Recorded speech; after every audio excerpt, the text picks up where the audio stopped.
नमस्कार, उत्तराखंड समाचार में आप सभी का स्वागत है। मैं हूं योगेश धस्माना। सबसे पहले इस वक्त के मुख्य समाचार। उत्तराखंड में टीबी मुक्त अभियान तेज, 5000 से अधिक गांव हुए टीबी मुक्त। स्वास्थ्य मंत्री धन सिंह रावत बोले, मरीजों को मिल रही निःशुल्क दवा और 1000 रुपए की पोषण सहायता।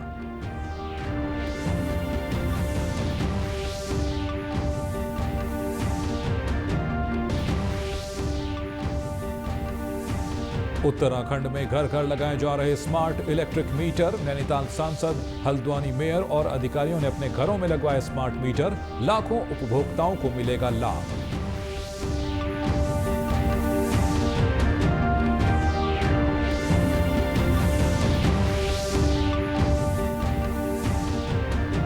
और राजधानी देहरादून स्थित लच्छीवाला टोल प्लाजा के पास बड़ा सड़क हादसा। अनियंत्रित डंपर ने 3 वाहनों को मारी टक्कर, 2 लोगों की मौके पर मौत। और अब समाचार विस्तार से।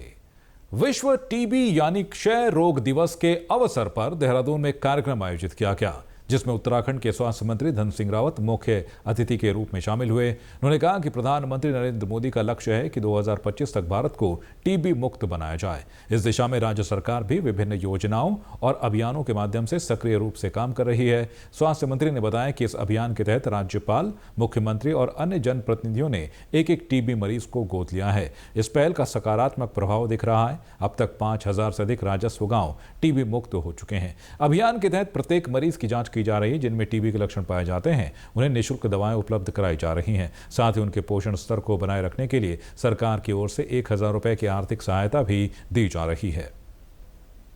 हमारे माननीय प्रधानमंत्री जी का और देश के स्वास्थ्य मंत्री जी का आग्रह है पूरे देश से और पूरे प्रदेशों से कि 2025 तक पूरे देश को टीबी मुक्त करना है। हमारे प्रदेश में हमारे महामहिम राज्यपाल जी और हमारे मुख्यमंत्री जी और हमारे सभी माननीय जितने भी जनप्रतिनिधि हैं और जितने भी सामाजिक संगठन हैं, मैं उन सब का धन्यवाद देना चाहता हूं कि सब लोगों ने 1-1, 2-2 टीबी के मरीज गोद ले रखे। हमारा प्रदेश जो है अभी तक 5000 से ज़्यादा राजस्व गाँव को टीबी मुक्त कर चुका है।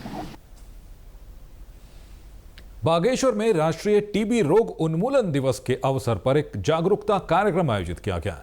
मुख्य चिकित्सा अधिकारी कार्यालय परिसर में हुए इस कार्यक्रम की थीम "हां, हम टीबी को हरा सकते हैं" रही। कार्यक्रम का शुभारंभ जिलाधिकारी आशीष भटगाई ने किया। स्वास्थ्य विभाग के अधिकारियों ने कार्यक्रम के दौरान टीबी के लक्षण, बचाव और उपचार से जुड़ी महत्वपूर्ण जानकारी दी। उन्होंने बताया कि टीबी मुक्त भारत अभियान के तहत लोगों को मुफ्त जांच और इलाज की सुविधा दी जा रही है।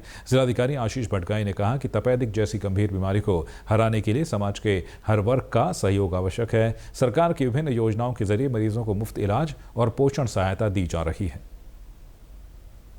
विश्व क्षय रोग दिवस के अवसर पर आज यहाँ पर एक कार्यक्रम आयोजित किया गया है और जनपद बागेश्वर के अंतर्गत 151 ग्राम पंचायतों को टीबी मुक्त कर दिया गया है। जो हमारी शेष ग्राम पंचायतें बची हुई हैं, तो उसके लिए भी हम लोगों ने प्लानिंग की है कि 1 वर्ष के अंतर्गत तो समस्त जनपद को ही टीबी मुक्त कर दिया जाएगा। और माननीय प्रधानमंत्री जी का जो सपना है, जो लक्ष्य रखा गया था कि पूरे देश को टीबी मुक्त किया जाए, तो उसी के क्रम में जनपद कार्य कर रहा है और बहुत अच्छा कार्य जो है हमारी पूरी टीम के द्वारा किया गया है।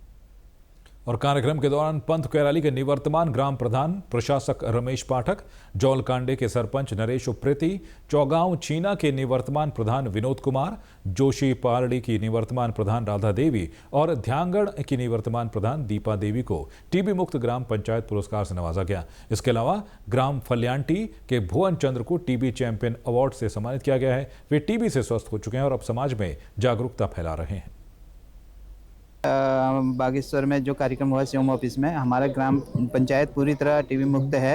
इस उपलक्ष्य पर हमको सम्मानित किया गया और हम आगे भी जागरूकता का कार्यक्रम करते रहेंगे ताकि हमारा पूरा जिला ही टीबी मुक्त हो और इस ओर हम पूरा प्रयास करने जाएंगे। और कार्यक्रम के अंत में उपस्थित लोगों ने वर्ष 2025 तक भारत को टीबी मुक्त बनाने का संकल्प लिया। वक्ताओं ने जागरूकता बढ़ाने और सतर्कता बरतने की अपील की, जिससे इस बीमारी को पूरी तरह समाप्त किया जा सके। देखिए, सबसे पहली बार इस तरह का एक कार्यक्रम शुरू हुआ जिसमें कि सरकार ने, हमारी भारत सरकार ने ठाना कि क्षय रोग को जड़ से ख़त्म कर दिया जाए। उसके तहत उन्होंने एक कार्यक्रम चलाया 100 दिन का, जो दिसंबर में शुरू हुआ था, मार्च में ख़त्म हो रहा है। ये उसके तहत ये कार्यक्रम चलाया और इसके तहत हमने अभी तक 151 ग्राम पंचायतें टीबी मुक्त कर दी हैं और उम्मीद है कि इसी वर्ष हम शायद बाकी रही जो हमारी ग्राम 300 के आसपास जो बची हुई हैं उनको भी टीबी मुक्त कर दें। उत्तराखंड में घर घर स्मार्ट इलेक्ट्रिक मीटर लगाए जा रहे हैं। हालांकि शुरुआत में स्थानीय लोगों ने इसका विरोध किया और इसे अपने घरों में लगाने से इनकार करने लगे। लोगों की इन्हीं आशंकाओं को दूर करने के लिए नैनीताल जनपद सांसद, मंत्री और मेयर समेत अधिकारियों ने खुद अपने घरों पर स्मार्ट मीटर लगवाकर सकारात्मक संदेश दिया। नैनीताल सांसद अजय भट्ट ने बताया कि उन्होंने अपने घर में सबसे पहले स्मार्ट मीटर लगवाया और सभी से इसे अपनाने की अपील की है। देखिए, हमारी सरकार जो भी काम कर रही है वो बेहतरी के लिए कर रही है। स्मार्ट मीटर के बारे में मैं समझता हूँ कि गलतफहमियाँ कहीं न कहीं हुई हैं। मैंने स्वयं अपने घर पर लगाया है, हमारे मेयर साहब ने लगाया है, हमारे माननीय विधायकगणों ने लगाया है, शुरुआत हमने करी है। यदि कोई खराबी होगी तो हमारी सरकार ने तो हमेशा लचीलापन अपनाया है। कोई चीज़ ऐसी वैसी होगी तो उसको सुधार कर लिया जाएगा। और हल्द्वानी नगर निगम के मेयर गजराज बिष्ट ने भी अपने आवास पर स्मार्ट मीटर लगवाया और नगरवासियों से इसे जल्द से जल्द अपनाने की अपील की ताकि सभी को इसके लाभ मिल सके।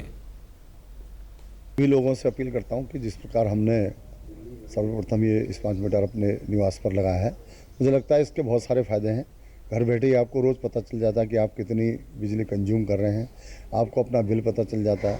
आपके वहाँ कोई फॉल्ट भी होता तो आपको शिकायत करने की भी आवश्यकता नहीं है, तुरंत जहाँ इसका कंट्रोल रूम है वहाँ पता चल जाएगा कि किस प्रकार का फॉल्ट है। और मैं जनता से अपील करता हूँ कि आप जो कांग्रेस इसका विरोध कर रही है उसके भ्रम में आप ना आए, क्योंकि कांग्रेस कहती है कि ये प्री मीटर है, लेकिन ये प्री मीटर नहीं है, केवल स्मार्ट मीटर है। और ये मैं समझता हूँ जो पुराना मीटर का उसका अपग्रेडेशन है।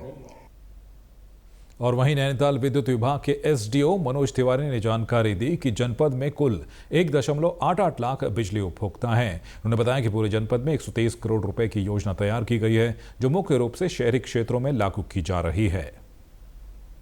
स्मार्ट मीटर से उपभोक्ताओं को ये फ़ायदा होगा कि उनको रियल टाइम में अपना कंजम्पशन जो है वो पता चलेगा। जो हमारे मीटर रीडर द्वारा या कभी ऐसा होता है कि मैनुअल इंटरफेरेंस के कारण जो गलत रीडिंग मीटर में आ जाती है, तो उससे क्या होता है कि बिल ख़राब हो जाते हैं। ये कमी जो है, इससे काफ़ी उपभोक्ता हमारे प्रभावित होते हैं। तो स्मार्ट मीटर लगाने से रियल टाइम जब हमारी रीडिंग होगी, रियल टाइम डेटा पता चलेगा, तो हमारे बिल जो गड़बड़ी होती है इसमें बहुत अच्छा फ़र्क आएगा। उपभोक्ता ऑनलाइन इन बिलों को जमा कर पाएंगे। अपना कंजम्पशन अगर कोई उपभोक्ता किसी दिन ज़्यादा खपत कर रहा है, उसको जब ये पता चलेगा कि आज के दिन में मैंने 20 या 30 यूनिट खर्च कर लिए जबकि उसको 10 यूनिट खर्च करनी चाहिए थी, तो वो अपना कंजम्पशन कम करेगा, बिजली की बचत होगी। और स्मार्ट मीटर योजना को लेकर प्रशासन और जनप्रतिनिधियों के प्रयासों से अब जनता में भी जागरूकता बढ़ रही है और लोग इसे अपनाने के लिए आगे आ रहे हैं। राजधानी देहरादून में बड़ा सड़क हादसा हो गया है। लच्छीवाला टोल प्लाजा के पास अनियंत्रित डंपर 3 वाहनों को टक्कर मार टोल प्लाजा के पोल से जा टकराया। डंपर की चपेट में आने से 2 वाहन आंशिक रूप से क्षतिग्रस्त हो गए और एक वाहन डंपर और पोल के बीच फंसकर बुरी तरह क्षतिग्रस्त हो गया, जिसमें बैठे 2 व्यक्तियों की मौके पर ही मृत्यु हो गई है। पुलिस द्वारा मृतकों के शवों को वाहन से बाहर निकालकर अग्रिम कार्रवाई हेतु मोर्चरी में भेजा गया है। मृतकों की पहचान रतन मणि उनियाल निवासी रायपुर देहरादून और पंकज कुमार पुत्र किशोरी लाल पवार के रूप में हुई है। पुलिस द्वारा मृतकों के परिजनों को सूचित किया गया है। वहीं डंपर चालक को पुलिस ने हिरासत में ले लिया है। घटना के संबंध में अग्रिम कार्रवाई की जा रही है। आज सुबह की घटना है, लगभग 7:35 की, जब ये सूचना प्राप्त हुई कि देहरादून से डोईवाला जाते हुए जो टोल प्लाजा पड़ता है वहाँ पर एक सड़क हादसा हुआ है। मौके पर जाकर देखा गया तो वहाँ पर एक डंपर था जो कि देहरादून की तरफ से आ रहा था और उसने टोल प्लाजा के पास 3 गाड़ियों को टक्कर मारी, जिसमें से कि 2 गाड़ियों में ज़्यादा इंजरी नहीं हुई है, लेकिन जो एक गाड़ी है वो खंबे से टकरा गई थी और उसमें जो 2 व्यक्ति बैठे थे उनकी मौके पर ही मृत्यु हो गई। इसमें जो सीसीटीवी फुटेज प्राप्त हुई है उससे ये लग रहा है कि स्पीड तो ज़्यादा नहीं थी, लेकिन जो डंपर है उसका समय से ब्रेक नहीं लगा, या तो ब्रेक फेल होने के कारण या किसी अन्य कारण से ब्रेक न लगने के कारण ये हादसा हुआ है। और इसी के साथ अभी तक के समाचार समाप्त हुए। दूरदर्शन समाचारों से जुड़े रहें। मिलते हैं एक बार फिर शाम 6:30 बजे के बुलेटिन में। तब तक के लिए नमस्कार।